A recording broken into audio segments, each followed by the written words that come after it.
I appreciate y'all being here. We'll talk a little bit about Nichols and then turn our attention to the playoff game, to the playoffs. So really happy with our guys. Congratulations to our staff, our team, all the things they were able to accomplish this season, overcoming so much and put us in a position to play in a game like that, of that magnitude with so much at stake. And for us to play as well as we did, especially on the defensive side, I was really excited about that. So it was a great team effort. We had so many guys that had to participate and play in the game, and they just did a super job. I think when you look at, especially on the defensive side, Zy Alexander's interception for a touchdown right before half really flipped the game around from a one-score game to a two-score game going in at halftime. And then, Jack Henderson had a big game. Dante Daniels had a big game. Bryce Cage with a couple of sacks in his return. So we had some guys step up on that side of the ball, and so I was happy about that. I think offensively, Jesse Britt was the one guy that really stood out, running the football, catching the ball out of the backfield. He had some return yardage. Really played well for us, and I thought our offensive line did a good job too. So it was a team effort, special teams wise. We had some big plays on that. Rodeo had a big return. Gage had a big return. We just had some good stuff take place for us all around with our team. The guys that we brought down there to Thibodeau, the ones that have been leading us all year long and put us in this position. And because of that, we were able to come out of there with the win, the automatic playoff berth, and the Southland Conference Championship. So I was happy, for all those guys involved.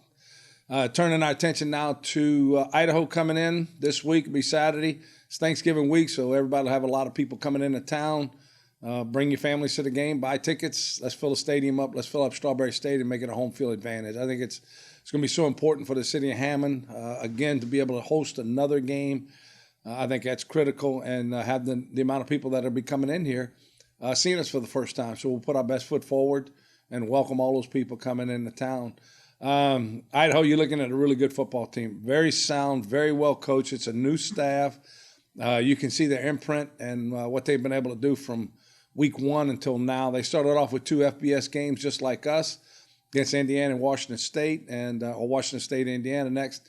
And, and you saw them get better as the year went on. You saw a few changes take place, but you saw their team grow and develop an identity on both sides of the ball and special teams. And I think it's a very prepared, well-coached team, like I mentioned earlier, but they really play hard. It's an older group on defense.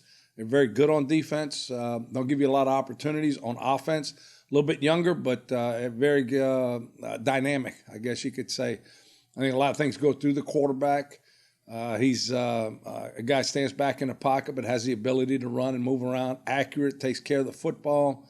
They got 2 great receivers. One of them leads the nation in touchdown catches, 80. The other one is a burner, number 1. 3 running backs they run through there. One they use in short yardage. He's a bigger kid. The other 2 are more speed guys that are open field guys and receivers. So you're going to see them offensively. They're dynamic on that side of the ball. They'll be able to score points. And then defensively, like I said, the veteran group, then they stop people. They're a big 4th down team, which means they want to stay on the field. They're going to go for it on multiple occasions. We got to prepare for that. And with them on defense, we got to make sure we take care of the football. I think they're plus 10 in the turnover margin is what I saw, which is huge. That's a big number there, and that's right at the top of the country. And because of that, that allows them to stay on the field or get back on the field and control the time of possession. They don't play a lot of snaps because they keep the football on offense. So they keep you from getting on the field on offense, and that keeps them off the field on defense. So they're fresh most of the time. But it'll be a huge challenge, a great deal for both teams, them be able to come down south to us to see what we have down here, but then us also to play another team, right, out of the Big Sky. Great conference, and one that, we all wish we want our conference to be like from a national recognition standpoint. So with that, I'll take any questions that you got. Coach, how much of an advantage is it to host this team and not be going to Idaho? Well, I mean, you got to think about it, but yeah, it's a huge advantage, right? I don't know if it'll play out as far as points. I can't tell you that. But for us to be able to spend a night in our own beds this week, not have to worry about all the the normal things, travel plans that I got to make and all that stuff that we can just stay away from. We know our routine now. The schedule's already done for the week. We know what Saturday game day is going to look like, and it'll be more. All the focus is going to be on football instead of having to do some of the outside stuff, the external things. You mentioned their +10 in turnover margin. You've got a redshirt freshman quarterback who has been able to carry his own this season, but how much of an emphasis now is ball security? Yeah, it's huge. I mean, we can't turn it over, right? Because they're not going to give it up. They don't. I think they fumbled twice this year, lost 2 fumbles this year. He didn't throw a lot of interceptions. They throw it a bunch. They're not like a run team. They throw the football, but he does a good job. He's a really good decision maker. Normally you see a young guy like that sometimes throw it up. He doesn't do it that much. And 80 has such a big catch radius. He's a big, long receiver, runs well, strong hands, and that's a go-to guy for him. He's going to throw it to him. If it's one-on-one, he's got a chance to get it. And more times than not, it's not 50-50 balls when you throw it to him. It's about 80-20 because he does a good job coming down with them. But I think there's a lot of trust in him, the way the offense goes through him. When you look at the pattern of plays and what they run, I think there's a lot of trust going into that guy at the quarterback position. How much growth have you seen from Eli Sawyer this season? You saw him at the beginning of the year and continue to grow. And then you saw him again against Nichols the other night. So a bunch. And that's going to happen with the quarterback position as far as when guys are able to gain experience, being exposed to certain things, being able to see those things, and it happened again and again and again, and then you simulate them in practice. But when it happens in a game, it just sticks with them a little bit more. And so he's been able to experience those things as you go through the season. You had a chance to, you mentioned back in 2018, the 44-0 loss. Yeah. Have you been able to kind of just look back on how far this team has truly come since then? Oh, there's no doubt about it. I do it all the time. Yeah, I mean, that was one of those seasons that you look back on and you just can't wait for it to be over with, right? And then it culminated in that where I've never been on a team that quit, and I thought we quit. And we've had individuals quit, and we've got individuals now that are, they quit, but not as a whole team, and we quit that day.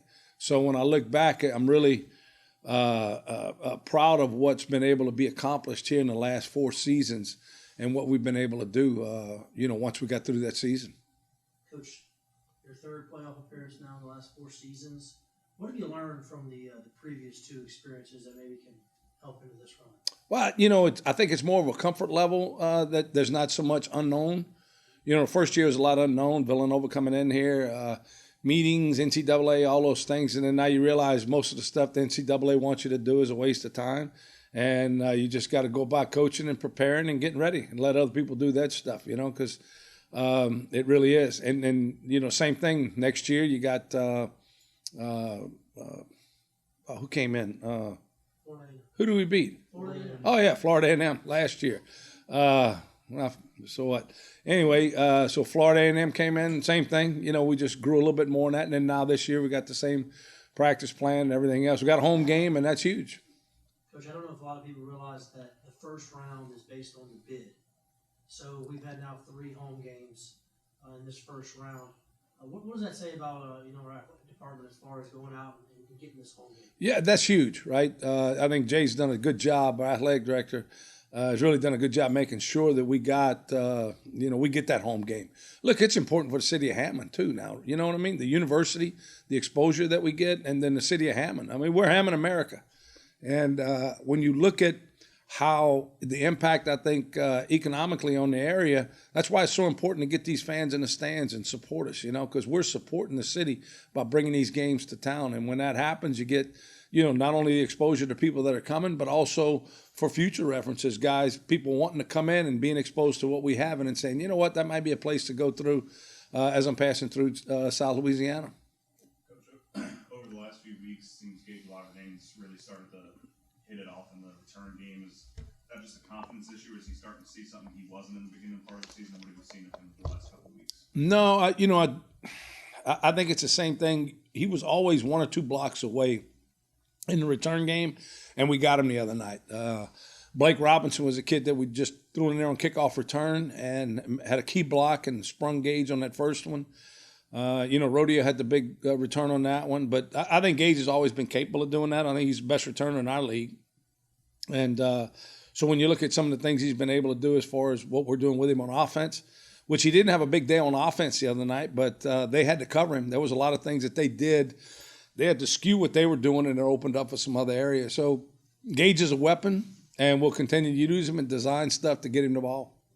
I know you talked a few years ago about whenever you got to the playoffs, you know how you wanted to build a roster to compete against these other conferences.